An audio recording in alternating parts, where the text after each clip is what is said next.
Hello, everyone, and welcome to End of Life University podcast, where we share real talk about life and death. I'm your host, Dr. Karen Wyatt.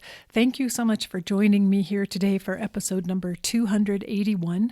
In just a few moments, I will share with you an interview I recorded with Shelby Forsythia, who is the author of the book Your Grief, Your Way, and we have a really delightful conversation. But before we get to that, I wanted to make a few comments about what's happening right now in our country here, the U.S. And I know some of you might be listening a long time down the road in the future, but no doubt you may have heard about January 6th and what happened when there was an armed assault on our Capitol. If you're at all like me, I'm sure you're feeling shocked, confused, devastated, appalled, terrified, and most of all, angry about this incident that has happened. And I wanted to let you know that on Saturday, January 9th, I posted the vigil for this month, which happens to be on transforming anger. And so I wanted to let you know, in case you missed it, you can go back on your podcast app, wherever you listen, and find that vigil from the 9th. And also you can go to the show notes at eoulupodcast.com and you'll find a link to listen to that audio as well, because I used that vigil as a way of really processing my own anger in hopes that we can transform the anger that we're experiencing to creative power rather than use it for destruction, as those who chose to march on the Capitol did with their anger. And so this vigil is something I created in hopes of being helpful. But if you will stay tuned after my interview with Shelby Forsythia, I'm going to come back and talk a little bit more about some of the things that I'm doing to help me cope with this anger and frustration that's happening right now.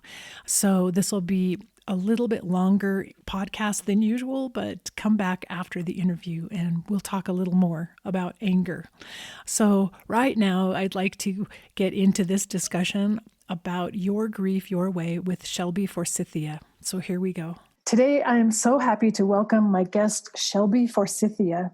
Shelby is the author of Your Grief, Your Way and Permission to Grieve, and she's the podcast host of the Grief Book Review, Grieve Better, and Coming Back, Conversations on Life After Loss. Through a combination of practical tools and intuitive guidance, Shelby helps grieving people reclaim their power and peace of mind after devastating loss.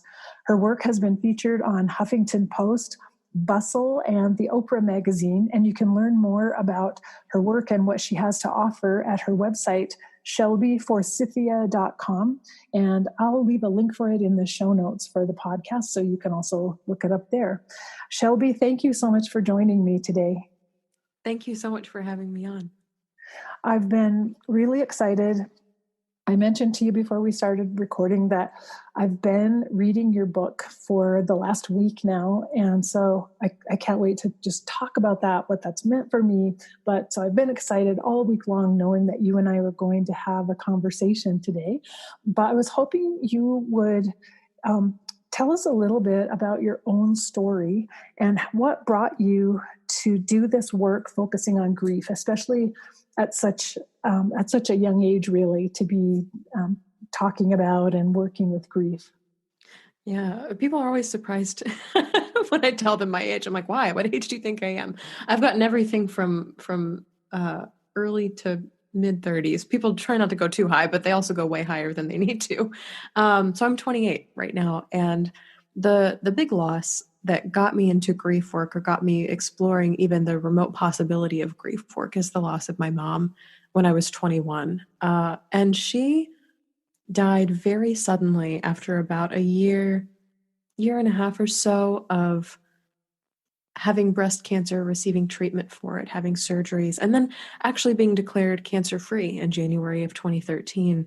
And then in November, the doctors at Duke University thought, she had a cold or pneumonia, something that wouldn't go away because chemo lowers your immune system. And her breathing just began to get more labored. And finally, when they checked into the hospital, my dad took my mom to the hospital. I was in college at the time, so I couldn't be there for it. They said, your cancer is back. It has spread to your lungs, to your chest, and there's really not much more we can do. And by the time they gave us the answer of there's not much more we can do, we had about 7 days before she died. And hospice nurses were estimating anywhere from 6 weeks to 6 months. Like, we thought we had a long time to kind of watch her decline, to say goodbye, to for as much as we could, like, let it sink in that she was dying. And the speed with which it happened is something that I, to this day, consider a sudden and traumatic loss. And those are words that I've only come to in the last 2 or 3 years or so, because I used to think sudden and traumatic loss was reserved for car accidents or natural disasters where someone was alive 1 second and dead the next. But even now, just looking at the amount of time I had to prepare or not prepare for the death of my mother as a 21-year-old girl, and having that be the first major loss of my life was absolutely jarring for me. I've said this on other shows, but it was like somebody pulled the rug from out from under me, and then they pulled out the floor, and then they pulled out the baseboards, and they pulled out the foundation, and then they pulled out the ground, and then they pulled out the core of the earth. It was like everything that I was possibly standing on was ripped out from underneath me, and it was just free fall for an indeterminate amount of time. And living my first, especially the first 6 months, but probably the first 2.5 years after her death, was like trying to cling to branches and dirt and gravel and pebbles on the way down and just continuing that free fall. And her death was the world's most unfortunate cherry on top of 4 years of big loss. And so her death kind of was the straw that broke the camel's back, the last nail in the coffin. But there were a lot of smaller losses by comparison in my own life. I can't compare to other people's losses that led up to her death. My father lost his job, which put us in a place of financial instability. I came out as a queer woman in the South, which was really not accepted. I developed an eating disorder as a result. And then my father, before my mother got diagnosed with breast cancer, actually had 2 brain aneurysms, one on either side of his head, and had to go through 2 separate surgeries to treat those. And not only was that terrifying, watching him reckon with his own mortality and whether or not he actually even wanted to go through with having those surgeries, or if he wanted that to be the thing that killed him, because brain surgery is such a terrifying prospect. But watching him recover as well, and he was not himself. And so watching my father change and then return to our family, and then having my mom be diagnosed with breast cancer and then die shortly after that was just, and I was in college this whole time. And I laugh, but it's because of the level of loss overwhelm. I feel as if I started, age 18, 19 at the top of a big snowy mountain, and then just turned to this giant, perpetually avalanching snowball and kept falling until after my mother's death. It was loss after loss after loss after loss after loss. After 18, 19 years of relative idyllic childhood. So yeah, the level of loss and the level of trauma that seemingly happened all at once within a very short span of time totally overwhelmed me. Wow. Yes, that term you use, loss overwhelm, I can feel it just in hearing the story. That's an incredible hand to be dealt in life at such a young age, but it almost seems as if, you had no other direction to go. The guidance was clear.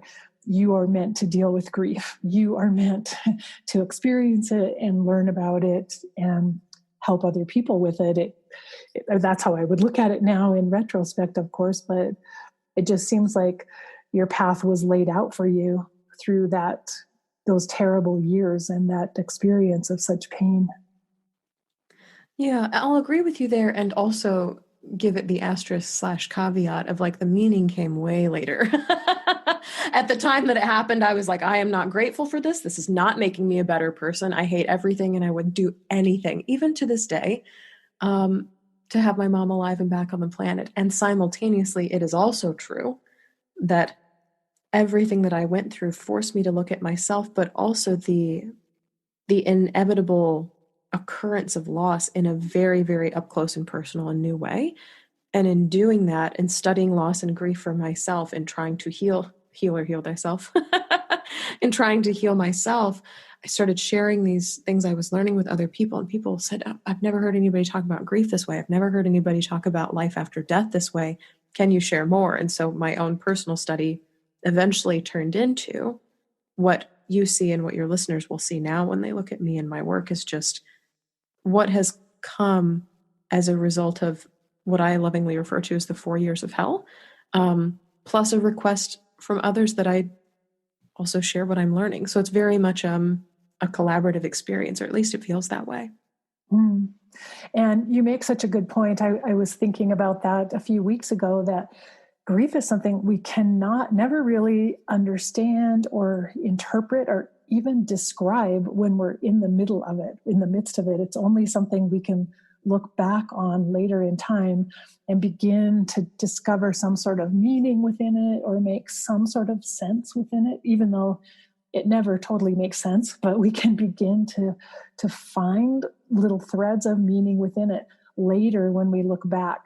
And I realized that's something I wish everyone in the middle of grief understood, is that this is so confusing right now and it makes no sense to you whatsoever, but there will be a day when you may be able to find a place for it in your life. You may understand a little bit better about what you're going through and how it fits in this place where you are. I don't know. Would you agree with that?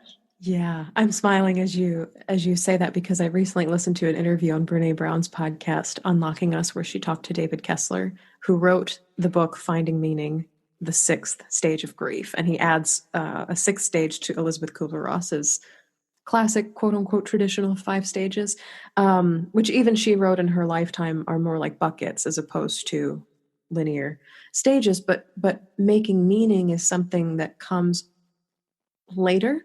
And it's not because time is doing any sort of healing work, but it's because you can't bypass the pain of it. So if you're in the thick of grief, if you're in the pain of grief, if you're in a place right now, especially in the hangover year 2021 after 2020, if you're just in a place where you're continuing to survive every day, it's just not time to make meaning yet. It is too soon. And I wonder, and my friends over at Modern Loss have wondered also, 10 years from now, 15 years from now, 50 years from now, what meaning will we look back and apply to the year that was 2020? Because you almost can't make meaning out of a thing until it has some cushion around it, time-wise, like some context. And it sucks that you can't make meaning, because meaning making can make you more or less feel better about not necessarily what happened or how it happened, but maybe why or for what purpose or to what end. And the hard thing about it is that we can't make meaning right away. We can't bypass the pain of it. Mm. Oh, that's such a good point. And that's really interesting, because I feel around me so much longing and desire to find the meaning right now in everything we've been through in the last year. And then even almost shame or guilt or something like I'm a failure because I haven't figured out the meaning of this year yet. It's like, are you kidding? We're still in the middle of everything that's happening. We haven't even made it that far yet. We still have so much left to do and so much to go through. So that's a really good point. And I do believe that's true. This is something that we will probably be talking about for the rest of our lives and reviewing. This is our, not to compare griefs, because this is not, I don't believe in that, but this is our generation or our lifetimes, like World War II or World War I. This is our big event that changes the course of everything after it. This is the doorway that we walk through that we can't unwalk through, essentially, which is a grief event. You and I spoke before we got on the microphone that loss is not confined to death, although that's what most people think of when they think of grief. But anytime something dies, this could be a person, a pet, a dream, a world as we know it, a political party, even a body, our body as we know it has ended, and we are forced to inhabit a new body, especially with a diagnosis or a major event like pregnancy can be a grief event of sorts. Yes, and so people struggling to make meaning of 2020, and we are recording this, what, 6 days out, less than a week out from the turn of the new year. It's not time to make meaning yet. And yet, wrestling with the fact that one day you'll have to make meaning is part of making meaning. So it's also fine to let yourself wrestle with it right now. You have that permission. You just might not come up with any answers or anything that feels concrete or good to you just yet. Yeah, so true. And there is some comfort, I think, in knowing that the seeds of the meaning that you will one day be able to see are here right now, and they are happening in your life right now. So for me, I like journaling and just jotting down things that happen each day, because I realize I have no idea about the little things that have happened to me, or that I've thought, or little changes that I'm making right now in my life. But those might be components of the meaning that I discover later on. And so anyway, I find comfort in that. There are little seeds all around us here and there. It's not their time to grow yet or blossom, and we can't really see them yet, but they are there. Well, and if you ask me what meaning I would have made of my mother's death anywhere in the first 1 to 4 years after she died, and this is my own personal timestamp, so please don't align your time with my time, but I would have probably punched you in the face. I would have been like, it means nothing. Her death was a tragedy. It was the worst thing that ever happened to me. God is a monster, and it means absolutely nothing other than pain. And so it's almost insulting to ask people to make meaning right now in the immediate aftermath of loss. That's very true. And that brings me, I wanted to mention your book that we're going to be discussing today, Your Grief, Your Way, which you wrote last year during 2020. Mm-hmm. And I think the title is very significant, simple as it is, but it emphasizes that it's really your own grief, your own personal and unique experience. Yeah. And I think there's this pressure sometimes, especially in the age of the internet, where the listicle is very popular. It's like how to unclog your sink in 5 easy steps. And so there seems to be an easy way, a YouTube video, a quick fix to get out of any jam that you're in. There are all these hacks for how to get out of zip ties if you're ever kidnapped that have a million views on the internet. And I think there are people, there are corporations, there are even books who try to sell this image of you can get out of grief and then never have to feel it or be in it again. And this is the way to do it. There is one right way, all caps on that, one right way. And the angels sing and the clouds part and hallelujah, you found the way. And the pressure to do it that one right way, or you have failed as a grieving person, or something is so wrong with you that you will never be out of the pain that comes with your grief. And so in this title, even by itself, Your Grief, Your Way, it's your grief. It belongs to you. I'm not going to take that experience away from you or tell you what it is or what it means. So I'm not going to apply meaning to your own loss. And your way. You get to do this how you want to do it. This is a book that's written with 366 entries. You can go through the whole year, one a day. You can flip it open and play roulette with it and pick a passage and then shut it for the next 8 months. I don't care. It's not a book that demands that you follow a set structure or a set path. And to that end, it's also not a book that guarantees that you'll be cured by the end of it. Because to be cured would be to imply that there was something wrong with you in the first place, and there's not. You're just grieving. So it's very much a book that, for as much as I didn't really include this verbiage in it, piggybacks off my first book, Permission to Grieve. The whole book gives you so much permission, Your Grief, Your Way does, to do your grief in your way, in your time, on your schedule, at the pace that your heart wants to go. And one thing I wanted to emphasize to readers is how the book is structured, because as you mentioned, it's really a day-to-day guide starting on January 1st with 366 entries. Oh yeah, it includes leap day. It does, and that's very special because I knew that was either going to be somebody's birthday, a loved one's birthday, or somebody lost their loved one on leap year, and to have that excluded from a yearly book is to erase that person or acknowledgement of that person from their life. So I told my editor at Penguin Random House, we started off with 365 entries. I said, why aren't we including leap year? I said, somebody lost their person on that day. and that matters. And she's like, okay, we're including it. I said, yes. Ah, Because that seems, it's such a small thing, but to somebody out there in the world, to a reader that I have, it is not. And for everybody else for whom leap year is not a significant grief day, you get a bonus entry every year, with the exception of leap year. yeah. And for that person who has to have that day not exist for 3 out of 4 years, Yeah. it's very significant. They can make space for that day every year if they want to through the book. Oh, and I get chills hearing you say that. It's like, yes, you have been seen, even when the calendar, the rest of the world, uh, has opted not to see you.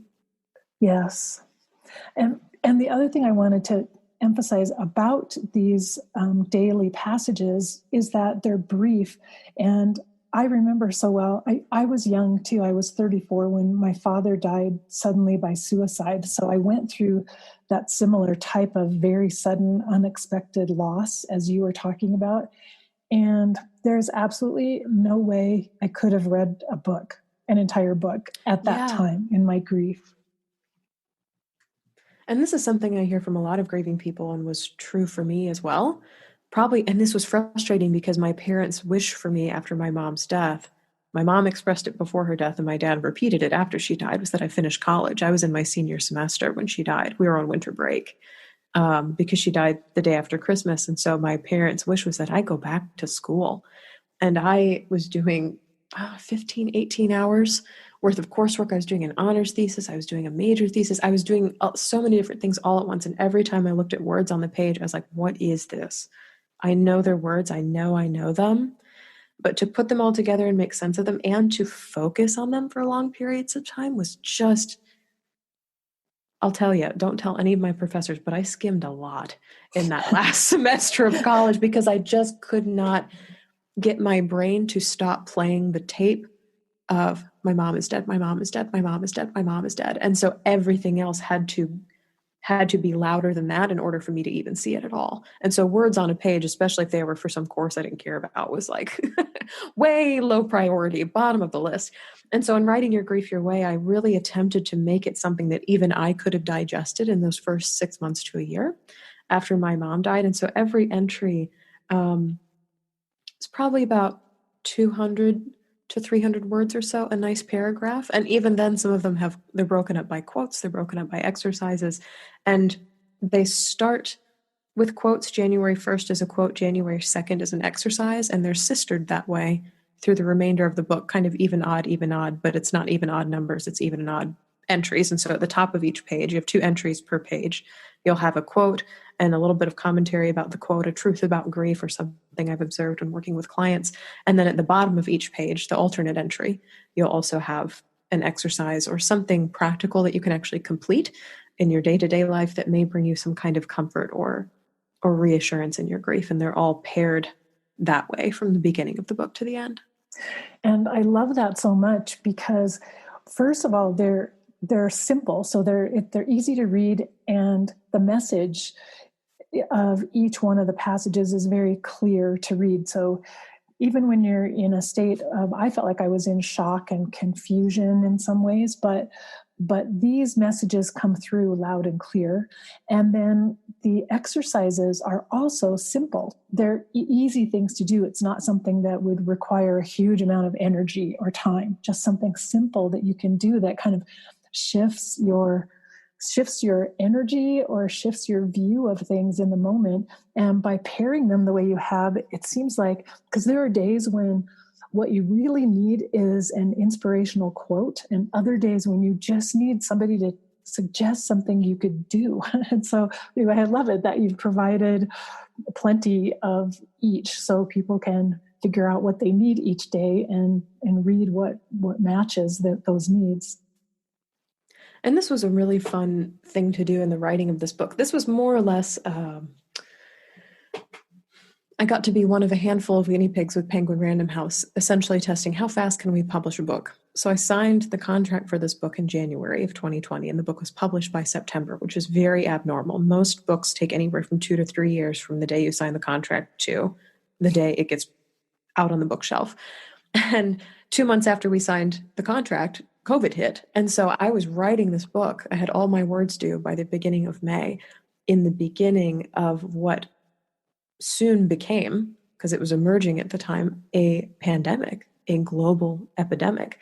And so as I was reprocessing my grief for my mom and kind of pulling on that wisdom and where I was in those beginning days to write this book, and also what I've learned in about 4 years of working one-on-one and in workshops with clients, I was also watching the world be introduced to grief at a very new scale. And so in pairing these quotes and exercises, I essentially had, I don't know if you ever did any of these exercises when you were in school, but they would have like the names of states on one side of the page and the name of their capitals on the other, but they were all mixed up and you had to draw a line to which one it Mm-hmm. matched with. I did that, but like 180 something times to make 366 entries. And so I had one spreadsheet that was full of quotes and another spreadsheet that was full of exercises.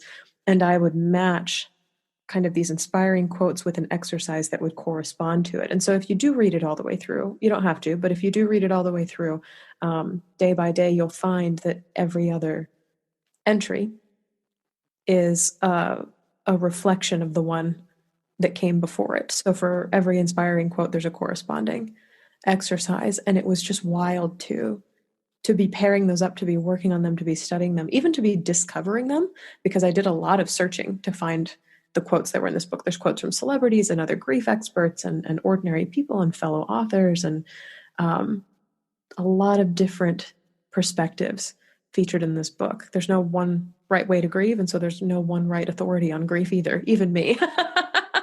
And so even pulling from all of these different resources was just a wild experience to be having as the world was tilting into a new kind of grief.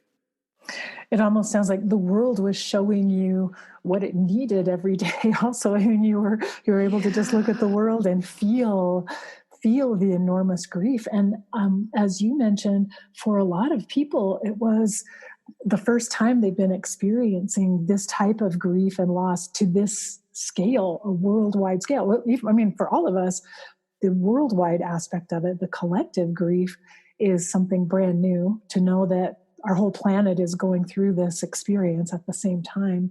But then there are many people going through losses, I think, for the first time in their lives who may be confronting death and dying. And that even includes doctors and nurses and hospitals who may not have worked on floors in the past where patients die very often, but just many, many people in our society suddenly being confronted with death and grief. Yes. And even just before jumping on this call, I was on Facebook, and Modern Loss posted a recent article. I'm not sure who wrote the article, so unfortunately I can't quote a source on this. But a statistic that said that 3.1 million Americans have lost a loved one to COVID-19. And the level of death that we have seen this year, and then all of the other invisible griefs that get piled on top of it. The divorce rate is going up because people are together and it's bringing out long-standing issues. The grief of not getting to graduate or go to prom, so rites of passage are being erased or reformed. The grief of systemic inequality, which we saw through the protests this summer, but has been going on for over 400 or 500 years in this country. The grief of living in an election year like this has been, the grief of not knowing what the truth is, the grief of not being able to trust leaders and authorities, the grief of suddenly becoming so alone physically, and really feeling like, wow, in some ways we are all very connected right now, and in some ways we are all very, very separate from each other. And there is pain and grief even in having to hold those two things to be true. Yeah, so true. And I was mentioning to you before we started recording the call, that for me, I have not lost anyone to COVID. No one close to me has died from COVID myself, and yet I feel as if all of the losses as I've experienced throughout my life, the deaths of both of my parents, have really come back to the surface again. Like the grief is resurfacing, I think, just being a witness to the collective grief around us. So It seems to me we are all grieving, regardless of what our experience has been like in this past year. Yeah, we are all grieving, and our griefs are not the same. Um, yes, there's room for again both of those truths to be true, carrying both of those things together. So we are all grieving, and none of our griefs is the same. Um, I I'll tell a funny story. I used to work. I had day jobs before COVID hit, and now grief is kind of the thing I do full time. I worked at a restaurant in downtown Chicago, and I also worked at a flower shop designing flowers. And then I shortly relocated to Washington State after that in about mid July. But at the flower shop, I worked with this man, and he and his partner had created a drinking game for ads, radio and television ads that were playing in the first few months of the pandemic. They had to take a shot anytime any announcer or any commercial said, "We're all in this together." Because they were so tired of hearing this message of, we're all in this together, because the feeling, at least that I get and that he definitely got when hearing that message, is no, we're not. Is we are all having a similar experience. We're all living through the same thing, but the ways in which we're experiencing it are vastly different. And I saw a beautiful tweet that reflected this. It's like, we're all in the same boat. It's like, no, we're not all in the same boat. We're all in the same storm. And some of us are in yachts, and some of us are in canoes that have holes in the bottom. And so this visual of we're all experiencing collectively the same experience, but the ways in which we're experiencing it, and frankly, the tools we're equipped with, the community that's around us, the foundations we have under our feet, the things systemically, economically, socially, culturally, familially that we have to support us, are all vastly, vastly different. And it feels a bit different than a natural disaster where the collective kind of comes together and knows what to do. We know how to respond when normal is upset very suddenly.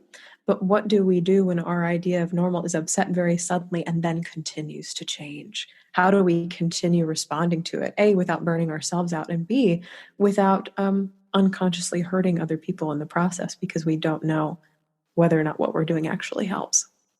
And I think because we've been a society for so long now that has really ignored death and dying and grief, has really, we've kind of chosen as a society to shove it away from ourselves.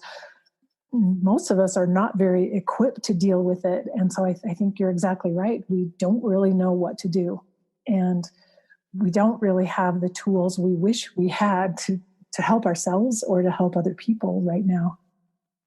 Yeah. Well, and I think, well, there's a whole other book to be written on that about how death, well, I bet there is a book written about this. I just haven't come across it yet. So if anybody knows of a book, I'd love to hear about it. Um, about what has happened to death as an act, because it used to not be this way. We're talking, you and I are mostly talking about westernized society. It used to not be this way. Parlors in people's homes were places where you would lay out a dead body, and people would actually come to your home where somebody had died and view the body and then leave. And burials were performed very differently than they are now. And there were all different kinds of funeral and mourning rites that went along with it. And sometime, I'm not going to put a timestamp on this, but at some point in our recent history, death became an industry. It became commercialized, and it moved out of our houses and into funeral parlors, funeral homes. And there were these people, funeral directors and other death care workers, who positioned themselves as authorities over death. And so if you want answers about death, that's where you go. And it kind of took the experience of death and dying from this personal level to, I don't know anything about this, kind of an amnesia or a forced helplessness of information, and said, okay, now I have to trust doctors with death, or I have to trust funeral directors with death, or I have to trust other death care professionals with death. And whether or not they're good at it, or whether or not they execute it in a way that you want it done for you or your family member or your loved ones, yeah, it kind of takes the whole process out of your hands. And so death becomes this very foreign, alien concept. And when it happens so up close and in your face, it's almost like being accosted. There's a threat of sorts, because all of a sudden the normal that you knew, the normal that didn't have death in it, all of a sudden has death in the mix. It's like somebody poured vinegar into cake batter. It's like, whoa, I didn't know that this was a part of it. I knew it was in the pantry. I knew it existed somewhere in the world, but I've never had to to eat it before. And this is very unpleasant. And then we're largely having to deal with it alone, many of us too, being isolated from others and separated from rituals that in the past we might have used, like community rituals or family rituals we would hold together that would help us with the grief. We really are going it alone for the most part right now. Yeah. Grieving alone together, which feels like an oxymoron, and it definitely is. I have yet to attend a live streamed funeral or memorial.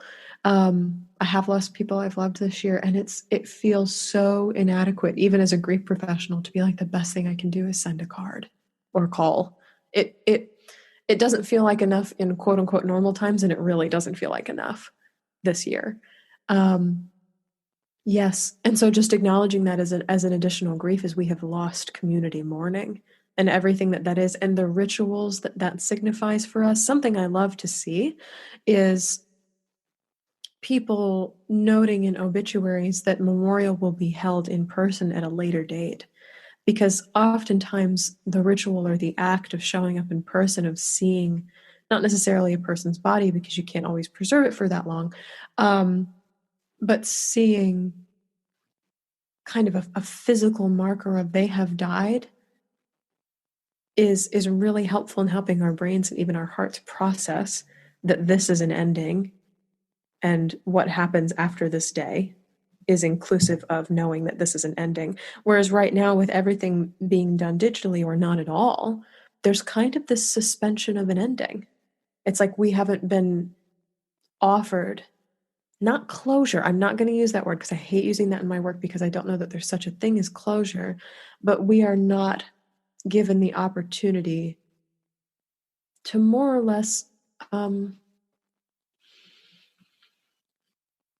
put a signpost in the road. This was the end of their life. This was very important to me. I am now speaking in past tense. I have seen it with my own eyes. I've experienced it with my own body. I was hugged by my relatives and we all cried together, the ceremony of it. And so there's a suspension of the end or ending. Mm-hmm. And it's like, how do we grieve when we haven't been able to ritualize an ending or come together and grieve it as a collective? Yeah. I wonder, and there are many grief professionals who have already created rituals for this. I did one for Farewell to 2020 because I was like, we need to ritualize the end of this year, because logistically nothing's really happening as the year turns over, but knowing that there is a bookend on a year that is 2020 can offer some kind of comfort and or permission to hope for different things in 2021. Maybe not better, but different.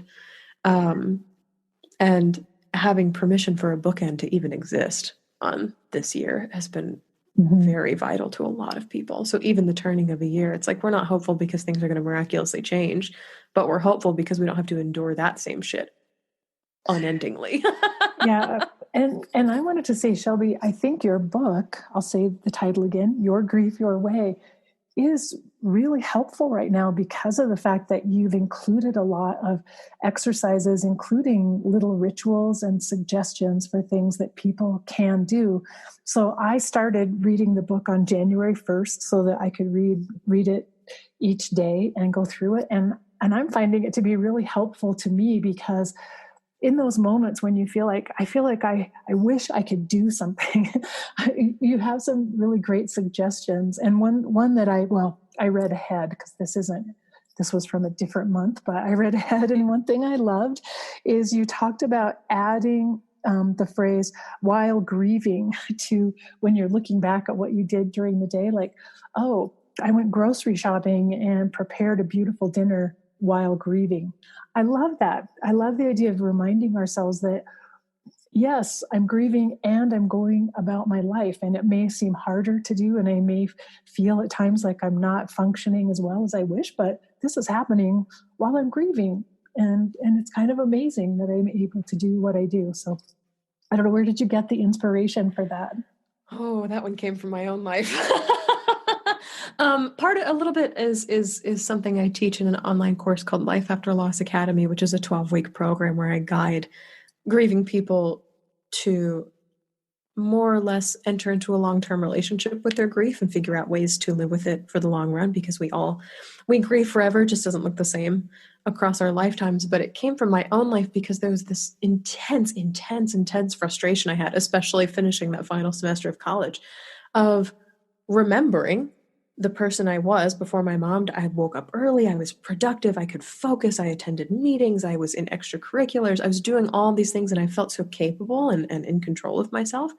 And after my grief, I slept all the time. I couldn't read words on a page. I wasn't a good friend or a communicator. I just kind of crushed myself into this little laundry lump that moved around in the world. And it was intensely frustrating to me that I didn't know it at the time, but in losing my mom, I lost the person I used to be, the old version of Shelby. And I gave myself such crap for it. I gave myself such hell. I was like, why can't you wake up in the morning like you used to? Why can't you focus like you used to? Why can't you? Why can't you? Why can't you? And there was so much judgment and shame about um, being made broken or being made weak by my grief.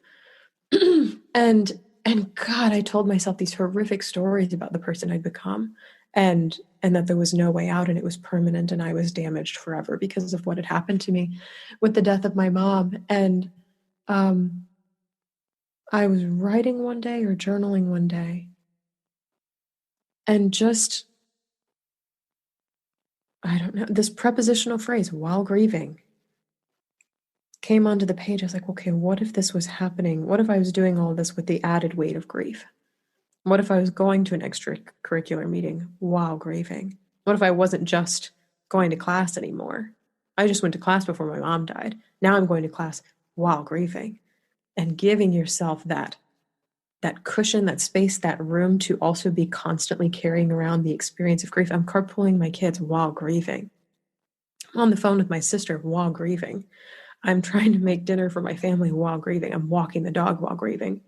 It gives you so much more freedom and release to be like, it's okay that you can only go around the block for 10 minutes instead of a half hour. It's okay that you can't focus on a page anymore. You're grieving. And it just, do you hear me breathing right now? I'm like, it gives you so much more room to breathe as a grieving person, because you're not putting that pressure on yourself to be the person that you were before your loss occurred. You now have the permanently attached to you weight and experience of grief. And so the ease and the permission you can give yourself is just endless with that. I just love it. I think that would be a really beautiful tool right now at the beginning of 2021 for all of us we're carrying a lot of weight right now from this past year that we've been through, from what's still happening right now, day to day in our society, and to be able to remind ourselves, like, we're different people now than we were 1 year ago. And so everything that we do now is done in this context of we're new people, and we're carrying new weight and new burdens with us that we didn't have before. And therefore, you're right, we need more room and more space, and we need to give ourselves a break. Yeah, and I'm going to point out one that you just did right now without even realizing it. It's another entry that's included in the book, and I don't know what page or entry it is, but it happens somewhere in the course of the year, and it's the other prepositional phrase that I use with grieving people, especially when I'm taking them on as clients for the first time, because there's a myth that grieving people tell themselves that this, how it is right now, is going to be exactly how it's going to be forever. Because oftentimes, and especially with the loss of a loved one, death is so permanent that it feels like there's this illusion that whatever has happened to us will be permanent as well. I will never be focused again. I will never be a morning person again. I will never have energy again. I won't ever be a good friend ever again. And so we put these periods on all of our sentences. We really don't have to, but we do anyway, because it feels like life as we know it has ended. And so therefore, I, as I know it, has ended. And so a phrase that I use all the time, and one that you said like 5 times in that previous sentence, is now or right now. And adding right now, either onto the beginning or the end of your sentences, gives you so much permission to be like, I am in a state of transition, and so is everything else around me. And so to say something like, I don't feel like cleaning out mom's house, period, feels like, well, I may never clean out mom's house after her death. But to say right now, I don't feel like cleaning out mom's house. It gives you just a little wiggle room to be like, it might happen later. It opens up the door to possibility of change. Um, because it's going to happen. We're going to experience something that's different from 2020 and 2021. We just don't know what it is yet. And so to say, um, we could combine the two. We could say, right now, I'm doing a podcast interview while grieving.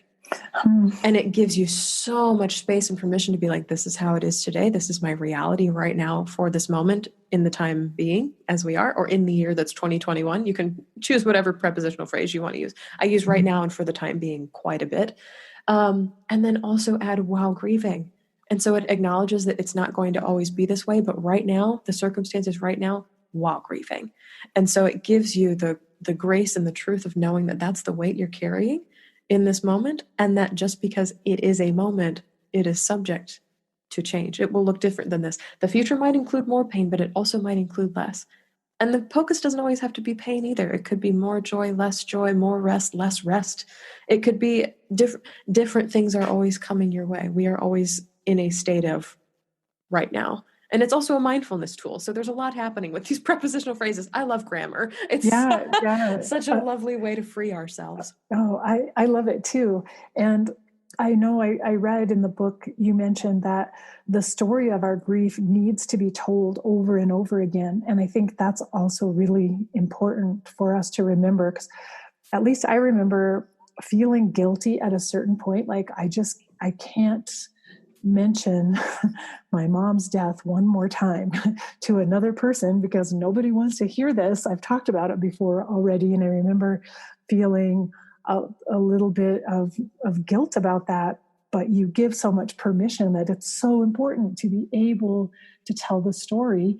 And so I wanted to ask about that, but also, does the story keep changing? The more we tell it, does our story evolve as we keep telling it? Oh, what a great question. Yes. And the visual that I love to use for this comes from Therese Rando. I'm not entirely sure how to pronounce her name, but she wrote this book in the 1990s. I don't remember the title. Fantastic visual image of it, though, where grief is in the center of the page, and it's this giant black circle with white text on it that just says grief.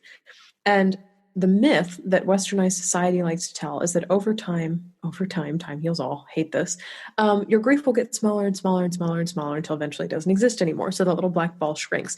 In reality, what happens is life, as you know it, changes and then grows around the loss. So the black ball of grief never gets any smaller. You just live more life around the grief and away from the grief as you continue aging, getting older, having more life experience. And so it's like the grief becomes padded. In the Therese Rando's book, it's encircled by a white circle that says life grows around the loss on the inside. And so the grief never gets any smaller. The pain can change, get less, but the impact of the thing that happened never becomes less. We'll never forget what happened, and it will never stop informing the way that we live. But our life grows around the loss, and because life grows around the loss, the way that we tell the story changes. Even in the top of this interview, I said that only within the last 2 years or so have I started calling my mother's death sudden and traumatic because of what I've learned about trauma. And that study has only come within the past 2 years or so in my grief work. I think I also used to incorporate a lot more of my queerness and my coming out story with my mother's death because she and I died in the middle of a fight. She was very religious and did not accept my sexuality, and she died with us not having resolved that conversation or finishing that conversation in a way that felt good to me. And that was an enormous pain point of mine, especially right after she died. And it continues to be a pain point for me. That black ball of grief, the central element of the pain of that remains because I know I can never go back and undo or change how that happened. And also the way I'm telling that story is very different.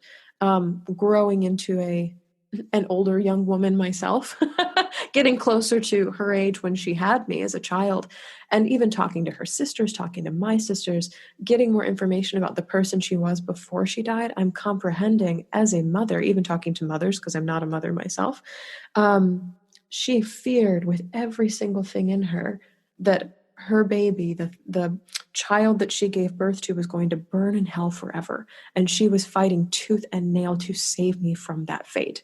And I was trying to express to her who I really was in my heart of hearts and who I loved and who I knew myself to be with extreme certainty. And all I wanted was to be seen. And so she was trying to save me and I was trying to be seen. And these are the stories we were telling each other, but I would not have told those stories in that way. When she first died, I think I spoke in very small words after her death. And it was not because I was stupid and it's not because I didn't know any other words. It was because, and I think you touched on this before we got on the mic too, is that grief is so much a felt experience before we ever have vocabulary for it. And so it's like we have to feel it first and we have to endure it first and we have to live with it first before we figure out what the hell language it even speaks or how we wrap words around that experience. It's almost like this roommate that we never wanted moves in and they're from another country and we're trying to figure out how to speak their language and communicate with each other because we are not getting along, man. We are not doing well together. And in theory, what happens, this is when I teach people to form long-term relationships with their grief, is what I mean is you can start speaking a language to communicate with your grief. You can stop seeing it as an adversary and more like a friend or a messenger that's coming to tell you something that you need to know, and reminds you that you don't grieve because something's wrong with you. You grieve because you give a shit about what happened or the person who died or the relationship that you were in or about the dream that you held on to. Like there's nothing wrong with you. So grief is not a reminder of all the ways you're broken and irreparable and unfixable and not enough. Grief is a reminder of all the ways that you've loved and all the ways that you have been enough and all the ways that you are whole. Because this feels very radical and revolutionary to say. I've never said it before, but it's like only whole people can grieve. Grief is a sign of your wholeness and your humanity. Wow. That's beautiful. Whew, that gave me goosebumps. I know, I've got them over here too. I'm like, wow, that was big. That was a bold statement there. Wow. Where can I go after that? We were talking about sharing the story of grief, and I was thinking about what about for those of us who want to be a support person for someone else who's really grieving? Do you have any thoughts about how can we be better listeners once we understand this person needs to be able to tell their story in their way, whatever that is? Do you have thoughts for what can we do to let them know we're here to listen, and how can we do a better job of listening? Yeah, I'm actually writing, this is what my third book is going to be about, is how people can comfort people who are grieving, and not necessarily comfort as in fix or soothe or heal, because sometimes that's not within our realm of control as witnesses to grief, but to be present and to allow them to tell the story on their terms without interrupting, interjecting, or imposing our own meaning on top of it, because sometimes that's very unwelcome. But I won't reveal too much of my book because it's not done. But B, it's always more fun to let people experience it when the book comes out. But I will recommend two other books that I love. The first one is called I Hear You by an author named Michael Sorensen, and he teaches people in committed partnerships how to listen to each other better. And he considers all communications from one person to another as what he calls bids for attention. And so anytime somebody speaks to you about anything, they are making a bid for your attention, and you get to decide as your own autonomous person whether or not you would like to engage with this bid for attention, and then once you do, how you engage with this bid for attention. So things that are not helpful are parroting back exactly what a person just said to you. So somebody says, I'm really pissed that my boss passed me over for that promotion. You're like, okay, so I hear that you're really pissed that your boss passed you over for that promotion. And they're like, yes. So that's not helpful. For as much as parroting is taught in psychology, I'm like, parroting is not helpful. But he instead encourages people who read the book to ask thoughtful questions about what happened, or relate as best they can through their own sense of empathy in ways that they have felt when similar things have happened to them. So saying, I'm really pissed that my boss passed me over for that promotion, you could say something like, wow, that would make me feel really ignored. What's going on for you right now with that? And so offering from my own empathy, I would feel really ignored by my boss or unseen by my boss. Is that what's happening for you? And being able to get closer to the experience that they're having and sharing without imposing, wow, you must feel really ignored, which may or may not be true for them. So you say what's true for you and then ask if that's aligned with what they're feeling. And so they get to continually clarify more of their story and more of their experience, and you get to be the recipient and almost the container. I know you can't see me, I'm drawing like an invisible bowl in front of my body, but you get to be the container for that story as it's happening. And then another book that I love is called There Is No Good Card for This. And this is by Emily McDowell, who is the famous creator of these empathy cards series. And then Dr. Kelsey Crowe. And it's this beautiful little graphic novel about what to say and do when life is awful and unfair to people you love. And because there is no good card for this, there is no card you can send that's like, poof, you're healed, you feel better. It's all good, because cancer is real, because death is real, because pet loss is real, because the pandemic is real. And they offer a lot of reassurance that no one is a perfect listener. If you lead with kindness, people can feel it, as opposed to leading with, I can fix you, or I can make myself feel less uncomfortable in listening to your pain. And also maybe showing up and sitting there and listening is not always what grieving people need. Maybe showing up with casserole, or maybe sending a text to check in every Monday for 6 months, because by the 6-month mark, a lot of people have forgotten or moved on from your person who's died. And so there's these beautiful little rituals and exercises in that book of, here's what to say and do when life really roughs up people that you love. So I'll recommend those 2 books, and then let you know a third one is coming from me about what to say to comfort people who are grieving. And it's not what society teaches. It's not everything happens for a reason, or God never gives you anything you can't have. It's none of that. It's the things that have actually helped grieving people in 4 years of working one-on-one and in workshops with people who are grieving, and with myself. These are things I tell myself as well. Yeah. Oh, thank you for those resources. And then, of course, we'll be planning another podcast interview after the next book comes out, and we'll have to talk about that. That's so exciting. Thank you. Yeah, definitely. It's in the works right now. This has been my big project. I always take a break the month that my mom died. So about mid-December to mid-January, I lay low. But this has been the egg I've been sitting on, I've been incubating, is this 3rd book. Wow, that's amazing. You're a prolific writer, and your writing's beautiful too, and very accessible for the reader. So I highly recommend. I haven't read your first book, but I highly recommend your writing. Gosh, I still have a couple of things I wanted to ask. I know we're kind of running out of time, but you go right ahead. I've got all afternoon. Oh, great. Good. Because I just wanted to mention, so as I said, the day this interview will air on my podcast is the 8th anniversary of my mom's death. And so that's why it's been really poignant for me to be reading your book while I'm preparing for that anniversary date of my mom's death. And it's perfect. We're having this conversation right now. But I just wanted to talk about this on the January 4th entry. Your suggestion for a task was to make a list of 10 to 15 things you loved about the person who died, and then think of where do you see those traits or characteristics around you that are still there to remind you of that person. And what I remembered was that when I was so much younger, I used to absolutely hate the way my mother would laugh, and also this little cough that she would have at times. And it annoyed me so much, both her laugh and her cough. And I feel sad that I say that now, how much it annoyed me when she was alive.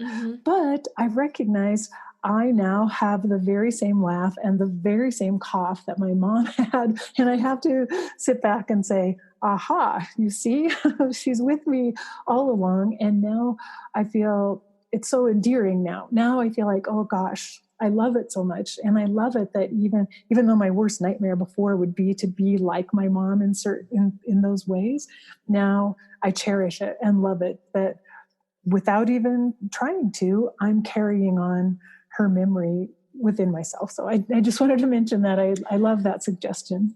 Yeah. Well, and the inspiration for this actually came from my mom while she was alive, because she also lost her mom when she was 22, I believe. And so there's something to be said for ancestral mother loss on my mom's side, in that it's happened in a couple of generations now. So my mom lost her mom when she was 22. I lost my mom when she was 21. So she knew as she was dying exactly what was about to happen to my sister and I. as women growing up in the world without a mother who was alive. But something funny that happened, less with me because I always walked around the house barefoot, but my sister loved wearing slippers, and getting up in the morning and just kind of shuffling around the house in slippers, but she'd never pick her feet up, and she would just around on the tile floor in the kitchen with the slippers kind of shuffling around on the floor. And my mom was like, Paige, would you stop shuffling? My mom used to do that with her slippers all the time, and my mother was speaking of her mother. And apparently the sound of the slippers not coming up off the floor was a sound she very much associated with her mom shuffling around the house in her slippers, caretaking for 7 kids on the farm. In the 70s and 80s as my mom was growing up. And I loved that she remembered that about her mom. And now what's funny is I have plantar fasciitis, which has only been diagnosed in the past 2 months or so, where I have strained muscles or tight muscles in my feet. And so I have to wear slippers now in the house. To be barefoot is bad for my feet. And so now I shuffle around my house in slippers. And every time I miss my mom a lot, I'll start dragging my slippers on the floor and kind of refusing to pick my feet up. And it reminds me of her nagging my sister about a sound that her mother used to make. And so it's like all 4 in the room together when it's just me. And it gives me chills to think about because it's so funny. I'm getting chills about the sounds that slippers make, but but it connects us across space and time. It reminds me of a memory I used to have with my mom. That, and I've also taught a few of my partners, people I've dated in the past, catchphrases that my mom used to say. And it's always made me laugh to hear words that she used to say coming out of other people's mouths. And so looking for or listening for those phrases whenever they come is just a riot. And she would say things a certain way. And it's not the same. And I know it's not the same as her being alive. And I would absolutely love for her to be alive. And yet there are these tiny slices of her that I can see in the everyday, even getting in line behind somebody who looks like her or had the same haircut as her in life. And I was like, don't turn around. Because for 2 minutes, I can imagine that you're my mom in the grocery store. Yeah, I strain to continue to find her everywhere. Wow, that's beautiful. And that leads me to ask, as we're kind of ending up here, are there other ways that you stay in touch with your mom, that you feel still connected with her since her death? Oh, a million ways. One way she introduced to me, so I was not familiar with this until after her death, and so I attribute this entirely to her. But after she died, and this is an entry in the book as well, I used to see palindromes everywhere, and palindromes are words or numbers that are the same forwards as they are backwards, and I would only see them in numbers. So every time I looked at the clock, it was 121 or 818 or 949, or I would get on a bus and it would be the 353 or something like that. And I was like, what's with all these numbers that are the same forwards as they are backwards? And it was making me crazy. Like after my mom's death, they would not leave me alone, to the point where I felt like I was being haunted or chased by something. I was like, what's with the numbers? It feels like an omen. Something's going to happen. I felt like I was in a scary movie or something.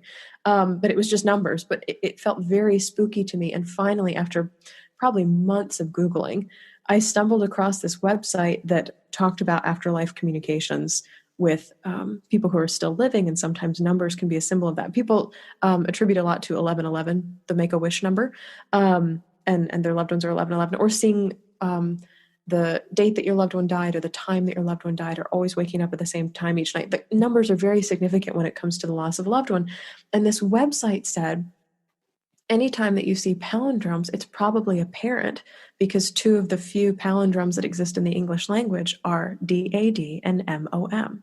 And I was like, oh my God, every single time I've been seeing these numbers, I believe, so I have made my own meaning of what the numbers mean, that my mom is making sure that I know that she's still around, that she's never left entirely. That I'm not alone in the world, that something important is happening, that she's supporting me, that she's here, that she hasn't forgotten me.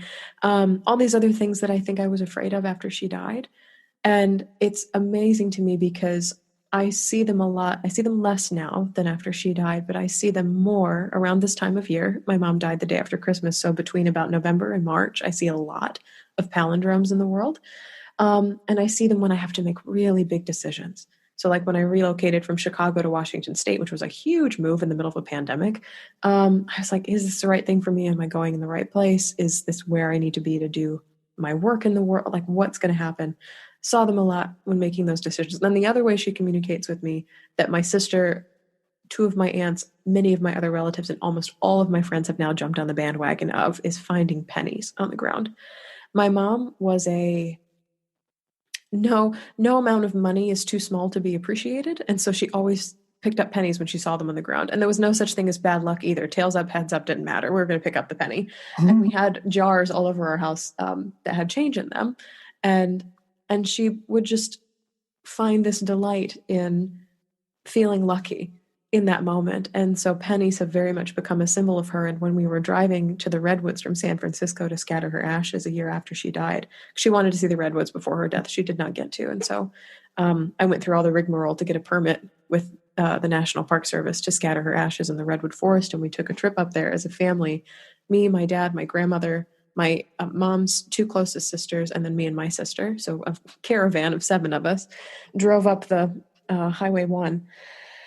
And it started in small ways at first, but every single gas station we stopped at, every single rest stop, every single restaurant we pulled off at, each of us, 7 of us, would find a penny in the parking lot, by the gas station pump, in the bathroom, in the on the store counter, to the point where by the 3rd or 4th stop, the instant we all got out of the van to stretch our legs, we're all looking on the ground. We're like, where are they? We know they're here. They're coming. They have to be a part of the environment. Wow. And we wouldn't leave each stop until each of us had a penny in our hands. And I even get chills right now talking about it, because the piles of change that I have found in the world since my mom has died. I mean, the jar gets so big at my house. I have a little jar that has a chicken on it because my mom loved chickens for some reason. Every time the jar gets full, about every December or so, I'll go dump it in a Coinstar and get a gift certificate or something. And like, mom will take me shopping like that. That's how much money I find throughout the course of a year. And it's always these little tiny, a dime here, a penny there, a quarter here, a nickel here, whatever. And I used to think it was because I lived in the city, because in Chicago, I mean, people drop pennies and dimes and stuff on the train. They sit down, it comes out of the pot. But I have found pennies and dimes and nickels in the weirdest places, in the most inexplicable times, every time of day, no matter who I'm with, in all parts of the country. It has just been something that continues to connect me and so much of my family and friend group to her, to the point now where I have friends that when they find pennies, they'll text me and say, I don't know if you need to hear this, but your mom's thinking about you. She's coming for me. Or I'll have people who listen to my podcast or read my books and hear this story, and they'll email me pictures of from Oregon, from Australia, I'm like, how are you finding pennies in other countries? But it seems so baffling to me. People from Germany finding pennies and France. I'm like, do you even have pennies there? I guess you do, but because you found one. But it's amazing to me how much it's grown. And to me, it's kind of a stubborn insistence of, I'm still your mother. Wow. I can hear her. She's like, I'm still your mother. I'm just not here in the physical world anymore. And she would say it just like, I'm still your mom. She would say it just like that if she were here. And every time it happens, it's kind of like, yeah, just what I needed. And don't think for a moment I'm not watching everything you do. Yeah, she's a little bit like Santa in a creepy way. I'm like, okay, I get it. You're everywhere. Big brother. Yeah. Oh, I love it. Oh, that's a beautiful story. Well, I'll remind our listeners that I'm talking with Shelby Forsythia, who's the author of Your Grief, Your Way, an amazing year-long guidebook through grief that I think would be helpful to anyone right now, because we're all trying to sort through the grief that we're experiencing. And I highly recommend it. And Shelby, where can people get a hold of your book? Yes, it's wherever books are sold. I highly recommend, especially in the hangover year 2021 from 2020, that you support your local bookstores where you can. If this means going into a bookstore is tricky for you, many of them are offering online ordering or shipping to your door right now. And if there's not a local bookstore near you, the website bookshop.org supports local bookstores with every purchase. That being said, the book and audiobook are also on Amazon. as well as Barnes and Noble and any other big commercial bookstore where you can find books. And they are available everywhere in the world that books are sold. It has already reached across the pond in many other countries as well. It just might take a little longer on the shipping. All right. Oh, great. I will leave links in the show notes for this episode so people can find the book. And I just wondered, Shelby, before we go, is there any one last message you have for listeners as we embark here on 2021, and any note of optimism or hope that you can give us at the beginning of this new year? Yeah. Actually, can I read you the December 31st entry? Yes, The book? please do. Okay, great. Yes. This is kind of it's an exercise, but it's also a well wish for the new year. It's something that I used to do myself, and then I started sharing with other people. So this is the entry from Your Grief Your Way for December 31st. It says, decorate a clear empty jar and place it next to your bed. Each night before you go to sleep, recollect one positive moment you experienced that day. This could be as small as notice the birds in my backyard, or as big as survived my loved one's birthday. Write your positive moment on a slip of paper, fold it up, and place it in the jar. Do this every day for a year. Then, this time next year, dump out and unfold your year's worth of positive moments. Not only will you experience an outpouring of warmth recalling positive memories from the previous year, you'll also form a more positive outlook towards the year ahead. Saturating your brain with evidence that positive things happened in the past gives it permission to dream up more positive experiences in the future. And the reason I put this entry at the end of Your Grief Your Way, it's actually a psychology tool, because in grief, it's really, really common. The website What's Your Grief describes what happens after loss as temporary inability to see rainbows. And I'm like, oh my God, I so resonate with that, because how could anything ever be happy, joyful, pretty, beautiful, gorgeous, amazing ever again? In the aftermath of loss, in our brains and our hearts do a lot of convincing that it will never be. And so there's a lot of, for as much as I don't like to speak in dichotomy, positive, negative, our brains, because of the immense loss, the immense pain that we're in, are very much geared towards experiencing and re-experiencing and replaying what is negative that has happened.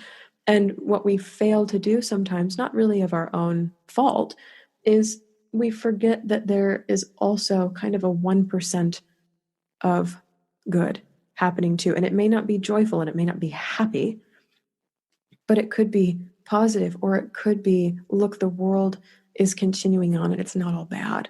And so, especially for the first couple of years after my mom died, I would write these little pieces of paper and a note of tried a new brand of tea today, or listen to the birds singing outside my window, or my sister sent me a song that I actually really love. And they're these little tiny things, but then also it's like, I survived my mother's first death anniversary. I survived her birthday. I survived my birthday. I survived so many other things without her present. Or I graduated 6 months after she died. I graduated without her there. And to have survived all of those days, or like big things would happen. Politicians I wanted to win elections would win elections, or friends I loved would get book deals, or I got into relationships. I entered into partnerships with people who I just fell head over heels in love with. And all of those things were happening in the midst of me continuing to experience my grief. But the way our brains are wired, negativity bias is real. We forget sometimes. The negative is Velcro, the positive is Teflon. It just slides off. And so collecting this evidence, this literal body of evidence, this proof that good things do happen and will continue to happen in the days you live beyond this, is a really phenomenal way to enter into a new year, is committing to, I'm not going to say that everything's good. I'm not even going to say that I'm grateful. I'm just going to record one positive thing that happened every day, even if it's teeny, teeny, teeny, teeny, tiny. And then by this time next year, I will have all this evidence that the next year, 2022, can be full of good things, even if it's not a quote unquote good year, even if you wouldn't label it as that. I don't know that anybody would label 2020 a good year, but good things have happened in this year. And it's really helpful for our brains to rewire in that direction. And we live more comforting and balanced lives as a result, because we remember to see everything that happens, not just the bad or not just the painful. Wow, that's beautiful. And I think that's a perfect practice for 2021. And thank you so much for sharing that and reading it for us. I think that I can just imagine a year from now going through that jar and remembering that that it really has been okay. There really have been some good moments and good things that happened. So thank you so much, Shelby.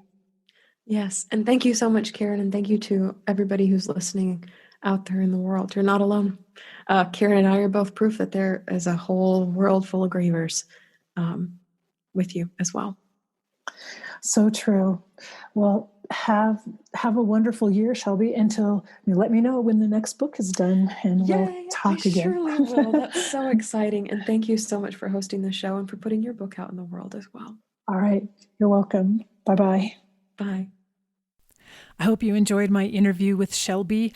I love talking with her. We could have talked all day. We had so much fun together in that conversation. But one thing I wanted to bring up again is the fact that we discussed that you can't really understand your own grief or explain it when you're in the middle of it. And I've talked about this in previous podcast episodes, but I believe that is true for this experience we're all going through right now and what has happened in our country with this assault on the Capitol and the lives that were lost there, all the destruction that occurred. I think that right now it's such a shocking situation that we cannot fully understand where we are. And so we have to be patient in some ways with our own emotions. Most of us are probably on a roller coaster here, going through so many different thoughts and feelings about all of this. And much like the acute grief that you feel at times when you've had a sudden traumatic loss, we are experiencing that roller coaster of grief right now in this moment. So I wanted to talk to you about a few of the things that I've been doing to help me during this time to begin to process and to stay balanced. So first of all, I'm getting a lot of physical activity because I feel like it's really important that we get exercise and use our physical bodies when we're going through something like this.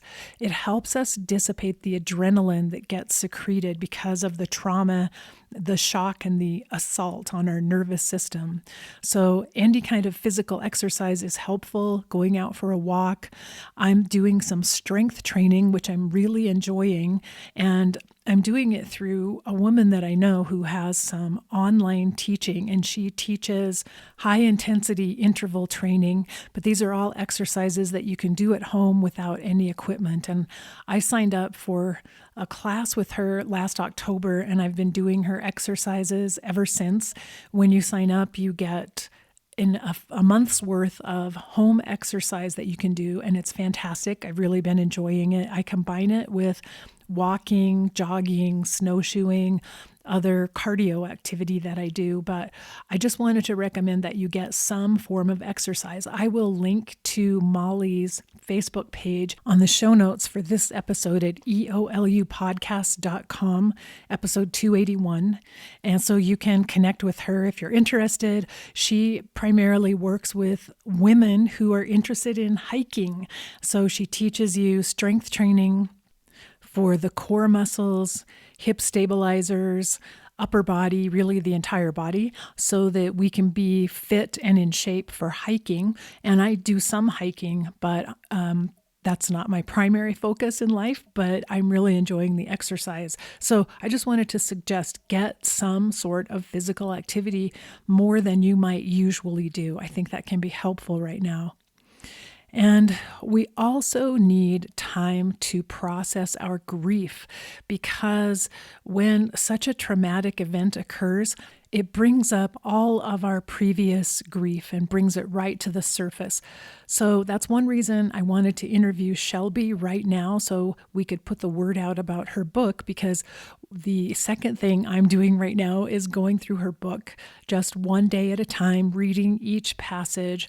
And I'm finding it really helpful to remind myself that it's okay to feel grief right now, and it's okay to be processing it and thinking about it. as we are watching these days unfold and wondering what will happen next. So, physical activity, process grief, and Shelby's book, as I said, is a great way to do it, or any other practice that you might have. And number 3, take time each day for some sort of contemplation, meditation, reflection, like writing in a journal, or prayer, even. And I think this is really essential. We have to have some time when we can go within and just sit with ourselves in solitude. And one thing that I'm using that I can recommend, but this won't be right for everyone, but I just find it inspiring. I am following the Center for Action and Contemplation, which is something I love, the idea of combining action with contemplation so that we become contemplative activists. We're not just people who sit at home and think about things and meditate and ponder ideas, but we're also activists. So the contemplation we do fuels our activism, and our activism and concern for the world informs our contemplation and tells us what we need to contemplate. So this is what Richard Rohr teaches. He's a Franciscan friar, but he really teaches in an ecumenical manner. And I signed up for his daily emails, which always have some sort of an inspirational passage in them. Not all of them are right for me. They may not be right for you, because as a Franciscan friar, he obviously has a Christian frame of reference, but as I mentioned, he's very ecumenical and also mystical in many ways. So it's Father Richard Rohr, Center for Action and Contemplation, and I will leave a link to his website in case that's of interest to you. But there are probably other people out there that you could be following to get more inspiration and stimulation, emotionally, spiritually, and mentally, as we're processing and contemplating what's happening in our country right now. And then the 4th is a practice which actually Richard Rohr recommended in his newsletter today, which is a Buddhist practice called Tonglen, which means giving and receiving. And it's a really beautiful practice that can help us in times of pain and suffering and trauma. And I am going to leave a link for a handout I have on Tonglen. And I'm so grateful that I got reminded about Tonglen, because it's a perfect practice for a time like now that we can do. I have a whole handout on it, and I will leave it in the show notes as a link that you can download so you can print it for yourself if you're interested in learning more about it. It's really just a practice of breathing, and then doing some imagery of kind of breathing in the pain and suffering of others, and breathing out healing, joy, love, whatever the other people that you're focusing on might need. So it's an excellent practice for a time like right now, when it feels like most of us can't do very much about what's happening in our world, not just the political situation, but with COVID as well. So Tonglen is a beautiful practice. Just come to the show notes, eolupodcast.com, and you can download that handout if you want to learn more about Tonglen, and it will explain exactly how to do it and give you some ideas for it. So those are my 4 thoughts to help us get through this very challenging time. Get some extra physical activity this week. Make sure you take time to process grief. Spend time in contemplation, prayer, meditation, reflection, however that plays out for you. And then take up a new practice that can help you feel more stable right now at this time, and also help you feel like you're doing something productive. So Tonglen is just one practice that's possible out there. And if you do your own research, you'll find something that feels right to you. So my prayer is for all of us that we can hang in there and hold on through these very difficult and challenging times, that we can fill ourselves with love. Because remember, we're here for love. That is really meant to be our focus during times like this. Keep your mind and your heart focused on love. All right. And then face your fear.